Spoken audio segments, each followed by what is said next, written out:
হাঁটতে গেলে আমার কেমন জানি বাম পাশটা বাঁকা হয়ে যেত। হাঁটতে গেলে বাঁকা হয়ে যেত। ভারী কোনো কাজ করলে আমার বাম পায়ে ব্যথাটা নিচে নামতো। মেরুদণ্ডের বাম পাশ হইতে বুকের বাম পাশ পর্যন্ত সেই জায়গাটায় আমি সেন্স পাইতাম না। স্পর্শ করলে সেন্স পেতাম না। কিন্তু আমি চিকিৎসা নেওয়ার পরে আমি দেখতেছি আমার সেই জায়গাগুলো তো সেন্স ফিরে আসছে। জি আলহামদুলিল্লাহ, জি আলহামদুলিল্লাহ। আলহামদুলিল্লাহ। বিসমিল্লাহির রহমানির রহিম। দর্শক, ডিপিআরসি থেকে আমি বাত ব্যথা paralysis disability specialist doctor Mohammad Shafiullah প্রধান। পিএলআইডি এই রোগ নিয়ে আর এই রোগী নিয়ে সারা বিশ্বে ডাক্তাররাও কেবল নড়াচড়া করায়, ঘুরায়, আর রুগীরা ঘুরতে থাকে। রুগীরা ইউটিউব, ফেসবুক গ্রুপ বানায়, এই করে, এই করে। আবার এলাকায় গ্রুপ আছে নাকি, কাতার গ্রুপ আছে, এই গ্রুপ আছে। জি আমার এই গ্রুপে এই রুগী নাও থাকতে পারে, আমি জানি। রুগীদের হোয়াটসঅ্যাপ গ্রুপ আছে পিএলআইডি নিয়ে। আমি যে ডাটা বলি, কোনো খণ্ডন করার মতো কোনো ডাক্তার পয়দা হয় না এই পৃথিবীতে। পিএলআইডি, স্পেশালি কোমরের পিএলআইডি, মানে ডিক্সের কথা বলতেছি। চিকিৎসা তিনটা: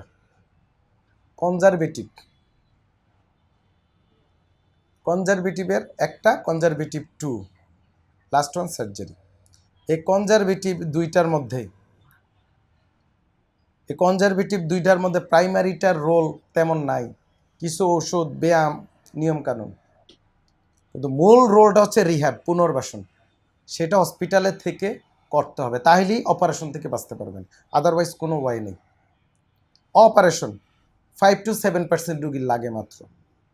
সেটা হচ্ছে রিসার্চ ওয়ার্ক। কখন? যদি পা প্যারালাইসিস হয়ে যায়, প্রস্রাব পায়খানার সমস্যা দেখা দেয়, ফুড ড্রপ হয়ে যায়, অথবা এমন পেইন, অথবা এমআরআই শোজ ক্যানাল স্টোনোস্ট, অথবা মাল্টিপল মানে মেজর কম্প্রেশন, তখন সার্জারি প্রয়োজন হয়। তারপরে রুগীর এইজের একটা ফ্যাক্টর, অনেক কিছু ব্যাপার। ইয়াং রুগী, মোস্ট অফ দ্য পিএলআইডি হচ্ছে ইয়াং রুগী। এদের রিহ্যাব, পুনর্বাসন, এবং সেটা হসপিটালে বা রিহ্যাব সেন্টারে বা ইনডোরে রেখে করতে হবে। এটি হচ্ছে আইডিয়াল, এবং এটা একটা টিম ওয়ার্ক। শুধু কেবল থেরাপি, ব্যায়াম, ড্রাই নিডেল, সুই ফুটাফুটি কিছু হবে না, সুযোগ নেই। এটা একটা হোলিস্টিক অ্যাপ্রোচ, মাল্টিপল টিম অ্যাপ্রোচের মাধ্যমে করতে হয়। এবং কনজারভেটিভের মধ্যে যদি অ্যাডভান্স ইলেকট্রোথেরাপি দেওয়া যায়, ড্রাই নিডলিং করা যায়, ব্যায়াম করা যায়, এবং রুগী রেস্টে রাখা যায়, শোয়ে রাখা যায়, সাথে ইপিডুরাল, এই যে কম্বিনেশনটা করলে 15 দিন থেকে 1 মাস যদি হাসপাতালে রেখে চিকিৎসা করা যায় এবং রুগী ঠিকমতো ব্যায়াম করে, এ রুগী আর ফিরে আসে না। আমার প্রচুর রুগীর ভিডিও আছে, আমার ইউটিউব, ফেসবুকে ঘুরে ঘুরে দেখবেন। যাই হোক, এ রুগীর পরিচয় দিই, জনাব জুনায়েদ হোসেন। আমার এই রুগী হচ্ছে পিএলআইডি L45টা বেশি, L34টা কম, নিচেরটা L5S1 কম। মূলত L45 মেজর কম্প্রেশন। তো উনি আমাদের কাছে নিয়ে আসছিল হাঁটু ব্যথা, মানে হাঁটু ভাঁজ করতে কষ্ট হইতো, বাটকে ব্যথা, বাম পায়ে নাকি, এই জায়গায়, এই জায়গায় বেশি সমস্যা ছিল। এই সমস্যা নিয়ে আসে। আজকে আমাদের এখানে কতদিন? আপনি প্রায় 17 দিন। 17 দিন আছেন উনি। তো এই জাতীয় চিকিৎসা আগে কোথাও নিছেন না? জি না, আমরা যে আমি বলি, আমরা এখানে রেখে আপনাকে যে চিকিৎসাটা যেভাবে করলাম, এই যে অন্য ডাক্তার ইনজেকশন দিছে, আমরা বিভিন্ন ব্যায়াম করাইছি, মেশিনে দিছি, এই যে holistic support, MBBS doctor regular দেখছে, নার্স দেখছে, সহায় রাখা, এই জাতীয় চিকিৎসার কেউ পরামর্শ দিছে বা করছেন কখনো জীবনে? আমি এই চিকিৎসার জন্য আমি কোনো ডাক্তারের শরণাপন্ন হই নাই। এই চিকিৎসার জন্য এখনো হননি? জি আচ্ছা, না, ডাইরেক্ট এই প্রথম। এবং আমার কাছে কে পাঠাইছে?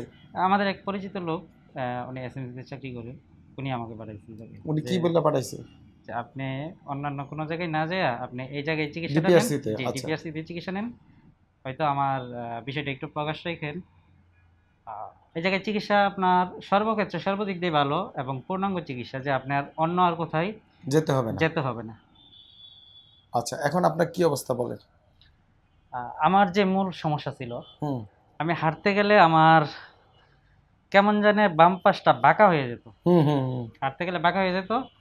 মনে আছে আমার। ভারী কোনো কাজ করলে আমার বাম পায়ে ব্যথাটা নিচে নামতো। হুম হুম আর ভারী কাজ না করলে স্বাভাবিক আমি চলতে পারতাম। হুম হুম এবং আমি 3 থেকে 4 বার ছিল মাটিতে, আসার পরে আমি আমার কোমরে ব্যথা আঘাত পেয়েছি, পাইছিলেন? আঘাত পেয়েছি, হুম এবং গাড়ে একটা সমস্যা ছিল যেটা আমি বলছিলাম, হুম হুম হুম এটা যে কোনো কারণবশত। হ্যাঁ বলছিলেন, আমার মনে তো আছে। যাক, সব কথা বলার দরকার নেই। জি জি। আর আমার পাটা কেটে ফেলছিলাম নিচের অংশে, হুম পাটা কেটে ফেলছিলাম 2019 সালে হুম। করোনার সময়। হুম। পাটা কেটে ফেলছিলাম, এটা শুকাইতে আমার সময় লাগছে 6 মাস। তো আমি যেভাবে হাঁটতাম, আমার এই হাঁটায় এই জায়গায় কিছু রোগ আমার জমাট বাঁধা ছিল। এখন আল্লাহর রহমতে ওই রোগগুলা জমাট বাঁধা নাই, এবং মোটামুটি আমি সোজা হয়ে হাঁটতে পারতেছি। এবং হাইপার জোস্টার নামের একটা ভাইরাস হয়েছিল আমার আগে? জি 2022 সালে। হাইপার জোস্টার আমার পেছনের মেরুদণ্ডের বাম পাশ হইতে বুকের বাম পাশ পর্যন্ত, হুম হুম সেই জায়গাটায় আমি সেন্স পাইতাম না, হুম স্পর্শ করলে সেন্স পেতাম না। কিন্তু আমি চিকিৎসা নেওয়ার পরে আমি দেখতেছি আমার সেই জায়গাগুলো তো সেন্স ফিরে আসছে। জি আলহামদুলিল্লাহ, জি আলহামদুলিল্লাহ। আলহামদুলিল্লাহ। দর্শক, আসলে রোগগুলো হচ্ছে একটার সাথে লিঙ্কড। পুরো মহাবিশ্বটাই লিঙ্ক। আল্লাহ একটা জায়গায় রাখছিল, মহাবিশ্বরে বড় করে দিছে, আবার একসাথে গোছে নিয়ে আইব। কোরআনের আয়াত, আমার আয়াত না করতে, জি কছে এক সময় টাইনা নিয়ে আইব হাতের মুঠোতে। তো এই আমাদের শরীরটাও লিঙ্কড, একটার সাথে একটা লিঙ্কড। যেমন ধরেন, আপনি একটা প্লেন দিয়ে কেবল ঘুরতে থাকবেন, দেখবেন ঘুরে আবার বাংলাদেশে আসবেন। এটা একটা গোল লিঙ্কড, মানে একটা টানলে আরেকটা। তো রোগগুলো এরকম শরীরে। উনি আমাদের কাছে যদিও ঘাড়ের ব্যথা বা কোমরে পিএলআইডি নিয়ে আসছে, কিন্তু দেখেন ওনার হাফেজ জোস্টারের যে অবশ ভাবটা ছিল, এটা নাই। এর মূল কারণটা হচ্ছে নার্ভ ইনভলভমেন্ট। যখন নার্ভ ইনভলভমেন্ট হয়, নার্ভগুলো অকেজ হয়ে যায়, নির্বোধ হয়ে যায়, বোঝে না, বা ইম্পালস ঠিকমতো কাজ করে না। আমরা যখন রিহ্যাব করি, এই জন্য রিহ্যাব এবং ডিপিআরসি আমরা এমনভাবে তৈরি করছি, আলহামদুলিল্লাহ, মাল্টিপল, মানে অনেকগুলা প্রফেশনাল, হেলথ প্রফেশনাল একসাথে আমরা কাজ করি এখানে। যার কাজ যেটা, আমি বলবো আমি বড়, নো, আরেকজন বলবো আরেকজন ডাক্তার বড়, হ্যাঁ বড়, ও একটা বেকুব, ও জ্ঞানের অভাব।